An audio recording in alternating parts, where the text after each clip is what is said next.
It was a quiet signature on a decree in Paris, executed while the ashes of the Second World War were still cooling, that sealed the fate of 14 nations for the next century. On December 26, 1945, General Charles de Gaulle, the hero of the liberation, ratified the creation of the Franc des Colonies Françaises d'Afrique, CFA franc. To the exhausted French public, it was a bureaucratic footnote in the reconstruction of a shattered empire. To the millions of subjects in sub-Saharan Africa, it was the forging of an invisible chain, one far stronger than iron because it would be disguised as economic stability. While the world celebrated the impending era of decolonization and the Atlantic Charter's promise of self-determination, the French treasury was quietly engineering a mechanism to ensure that independence would remain a ceremonial performance, while the financial sovereignty of its colonies remained locked in a vault in Paris. This was not merely a currency, it was a masterstroke of geopolitical leverage that would allow a medium-sized European power to project imperial weight well into the digital age, effectively outsourcing its inflation and resource acquisition costs to the poorest populations on Earth. The narrative sold to the world,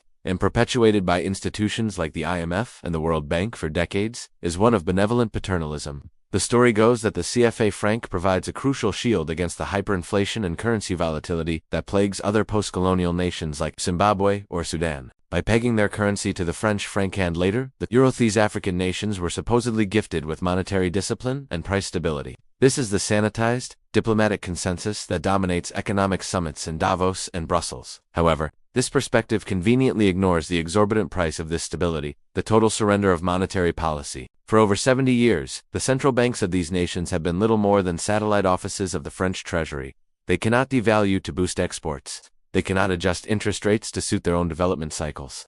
And most egregiously, they have been forced to deposit half of their foreign exchange reserves into the operations account held not by an independent body but by the French treasury itself. In essence, these developing nations have been lending money to France at negative real interest rates to finance the French welfare state, while their own schools and hospitals crumble for lack of liquidity. To understand the sheer brutality of this arrangement, one must look at the precedent set in 1958, a year that serves as the Rosetta Stone for modern Franco-African relations, when Guinea, led by the defiant trade unionist Sékou Touré, dared to vote nan in the referendum on the French community, choosing immediate independence over continued association. The retribution was swift and scorched earth. The French administration didn't just leave, they dismantled the state infrastructure. They ripped telephones from the walls, unscrewed light bulbs, burned medicines, and perhaps most destructively, launched Operation Persil. This covert operation, orchestrated by the French intelligence service, SDECE, involved flooding the Guinean economy with counterfeit banknotes to induce hyperinflation and collapse the nascent government. It was a message written in economic blood: leave the CFA zone, and we will ensure you fail.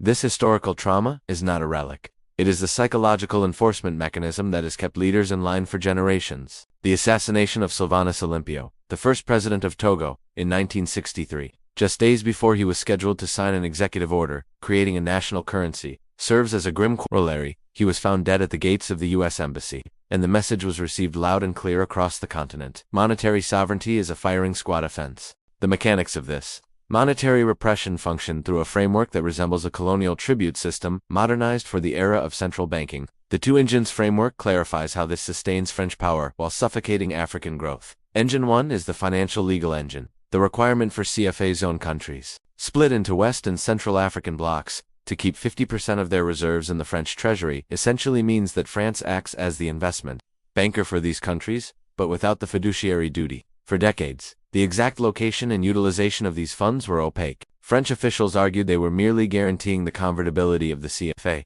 but the mathematics of the guarantee are skewed.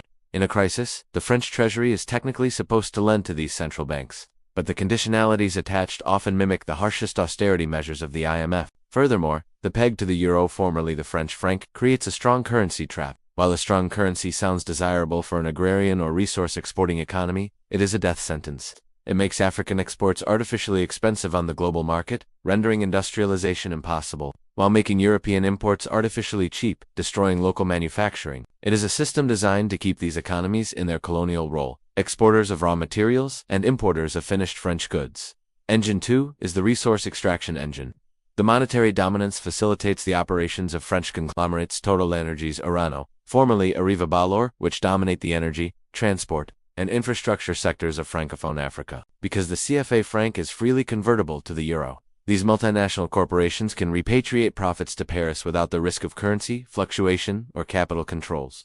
It is a frictionless extraction pipeline. Consider the case of Niger, one of the poorest countries on Earth, yet the source of the uranium that powers the nuclear reactors providing electricity to millions of French homes. For decades, Orano extracted this strategic mineral at prices that critics argued were well below market value, facilitated by a political elite in Niamey, whose power was buttressed by French security guarantees. The strong CFA franc meant that while Nigerian uranium flowed north, the value created did not circulate in the local economy to build roads or power grids. Instead, it was siphoned off, converted into euros, and parked in Parisian real estate or offshore accounts. The currency system effectively acts as a subsidy for French industry, paid for by the stagnation of African development. This dynamic creates a bizarre and tragic inversion of capital flows.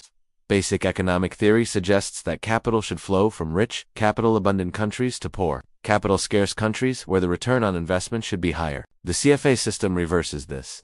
Through the centralization of reserves and the repatriation of profits, capital flows from the poorest region in the world to one of the richest. In 2019, Italian officials, in a moment of diplomatic friction with Macron, explicitly accused France of impoverishing Africa and driving migration flows through this colonial coin. While dismissed as populist rhetoric, the underlying economic critique aligns with data from the United Nations Economic Commission for Africa. The structural overvaluation of the CFA franc acts as a tax on African producers and a subsidy for African consumers of foreign luxury goods, the elite. This explains the persistent inequality in CFA nations. The system is designed to comfort the import-dependent political class and crush the export-dependent working class.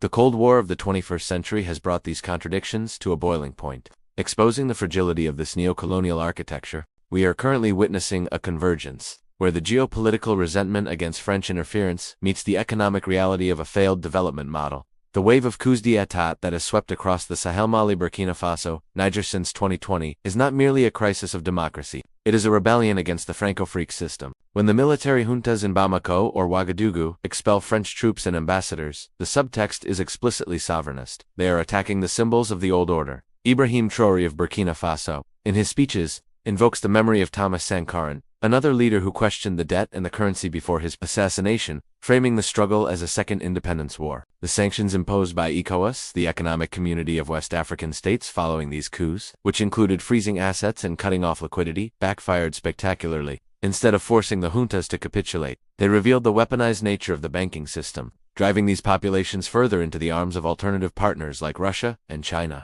The recent attempt to reform the system, the proposed shift from the CFA to the SCO, was a masterclass in illusionism. Announced in December 2019 by President Emmanuel Macron and Ivorian President Alassane Ouattara, the reform promised to end the requirement of depositing reserves in Paris and remove French representatives from the board of the Central Bank of West African States BAO. However, crucial details revealed it to be a rebranding exercise rather than a revolution. The fixed parity with the euro would remain, maintaining the strong currency trap. The guarantee of convertibility would still be provided by France, implying that behind the scenes, the oversight would continue. It was a change of the wrapper, but not the product. Critics, including the Senegalese economist, Ndongo Samba Sylla, labeled it a maneuver to preempt a chaotic exit by growing anti-CFA movements. By keeping the peg, the ECO would still bind the monetary policy of young, fast-growing African populations to the aging low-growth Eurozone.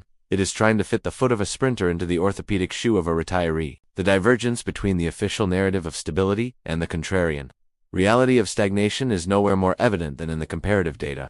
When one compares the economic performance of CFA zone countries with non-CFA peers like Ghana or Nigeria, the stability argument collapses. While non-CFA countries have certainly faced high inflation and currency depreciation, they have also experienced periods of dynamic industrial growth and financial deepening that are absent in the CFA zone. The ability to print money, while dangerous if abused, is also the ability to clear internal debts and stimulate demand during a recession. By outsourcing this power, CFA nations have essentially amputated their own economic limbs. They have traded the risk of inflation for the certainty of suffocation. The credit-to-GDP ratios in the CFA zone remain abysmal, often below 20%, because banks, comfortable with government paper and low inflation, have no incentive to lend to the risky real economy of SMEs and entrepreneurs. The currency is stable, but the patient is comatose. The asset class implications of this unraveling are profound for anyone observing emerging markets. The CFA franc is a zombie currency, walking dead but kept upright by inertia and French guarantees. The smart money is watching the breakaway states in the safe. These nations,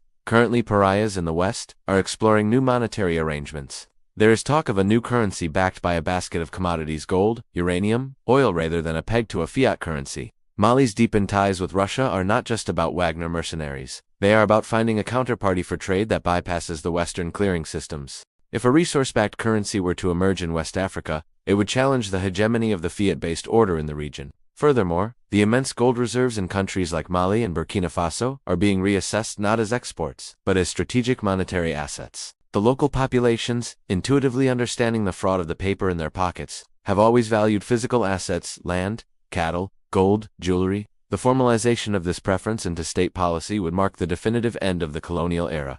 This situation presents a classic Soros-style asymmetry. The peg to the euro is a political construct, not an economic reality. As the divergence between the European economy struggling with energy costs and demographics and the African economy booming population and resource demand widens, the peg becomes harder to defend. France, facing its own fiscal crisis with a debt-to-GDP ratio over 110%, has diminishing capacity to bail out the CFA zone in a major crisis. We are approaching a moment where the guarantee will be tested by the markets, and the French Treasury may be forced to choose between its own credit rating and its African empire. History teaches us that in such moments, the metropole always sacrifices the periphery. The devaluation of the CFA franc in 1994 by 50% overnight remains a traumatic memory for millions who saw their savings halved with the stroke of a pen. A similar event is not just possible, it is mathematically probable as the imbalances grow. The impending collapse of this system serves as a stark reminder of the relationship between sovereignty and money. A nation that does not control its currency does not control its future.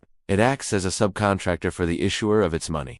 For 70 years, 14 African nations have been subcontractors for the French Republic, providing raw materials and political alignment in exchange for a stable accounting unit. But the generation coming of age in Lagos, Dakar, and Bamako is rewriting this contract. They are the sovereign debt that France never accounted for, the demographic dividend that demands dignity and autonomy. They see the CFA note not as money, but as a receipt for a theft that has been ongoing since 1945. As the geopolitical tectonic plates shift, and the global south asserts itself against the old G7 order, the CFA franc stands as a precarious monument to a bygone era. It is the last major colonial currency in existence, a dinosaur grazing in the path of a comet. The savvy observer should not look at the static exchange rate, but at the crumbling political foundations beneath it. When this dam breaks, the flood of capital and political realignment will reshape the African continent more profoundly than any event since independence. We are not merely watching a currency crisis. We are watching the chaotic, delayed, and inevitable funeral of the French Empire. The only question remains, when the invisible chain finally snaps, who will hold the gold, and who will be left holding the worthless paper?